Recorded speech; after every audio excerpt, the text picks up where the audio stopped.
The budget constraint will help us to conceptualize the trade-off in consumption based on the price of each good. We know in economics that resources are always scarce.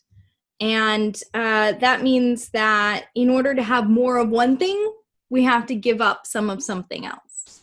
For the consumer, that means that I have a limited amount of income or money to spend on things that I like to consume. And in order to buy more X, I'm going to have to spend less money on Y. Now, generically, that constraint can be written this way in a model for two goods where your income is equal to the amount of money you spend on good X plus the amount of money you spend on good Y. And this defines the budget set, all of the possible combinations of goods that I can consume. And those are the products that I'm going to be able to choose from when I decide what I actually want to buy. So remember that we're trying to model consumers' choices. We're going to combine this budget constraint with our utility to determine the optimal consumption choice. But first, we need to understand what the budget looks like. So the budget set is all consumption bundles either on or under the budget constraint because that's what I can afford. So we're going to use some simple numbers here. Okay, I've got $10 and I want to know how much X and Y I can afford to buy. So we can just rearrange this equation. So it's Y equals, so that's going to give me Y equals 5 minus 0.5X.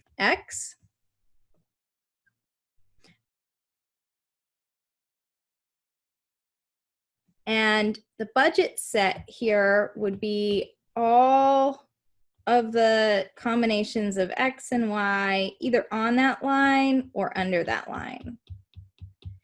Now we're really never going to see a consumer underneath the budget constraint because remember monotonicity, more is better. More X is better, more Y is better. And when you are at a point down here, well, basically you haven't spent all of your money, right? So this point, it would be affordable, but you would be happier by spending money to get either more X or more Y or more of both. So this point would never be the utility maximizing point, but it is affordable. It's within the budget set. Points out here are unaffordable, right? I can't afford it. I literally cannot spend this much money because I don't have it. I don't have enough money to buy that consumption bundle. So what we will see is that the consumer's optimal consumption choice will lie somewhere along the frontier of the budget constraint. So let's talk about this like a little bit more generically. We've got our two intercepts, the point where we spend all our money on X will be I over PX, and the point where we spend all our money on Y will be I over PY. And then in between, we have this trade-off between X and Y, which is determined by the slope of the budget constraint. In this example, you can see the slope is -1/2. That tells me that for every X I purchase, I have to give up half of a unit of Y. And you can see that that depends here on the ratio of prices. In fact, the slope is always equal to -PX over PY. Or in this case, that was -1/2. Notice that this trade-off does not depend on income. So the slope of the budget constraint will remain constant for increases and decreases in income. All right, let's look at what happens when income changes. So we have a little bit of comparative statics here. If we have an increase in income, what will happen to our budget constraint? It will shift out, right? It will have the same slope, right? Same slope, but both the x-intercept and the y-intercept will increase. What happens if we have a change in prices? Say we have a decrease in the price of X.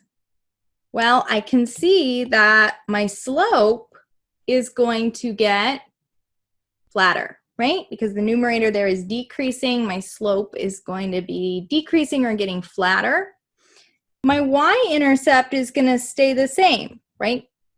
I can still afford the same amount of Y as before because the price of Y has remained the same. But now, because the price of X has gone down, I can afford to buy more X. So you see that the budget constraint kind of pivots out along that Y-axis point. Likewise, an increase in the price of Y will also give me a flatter slope.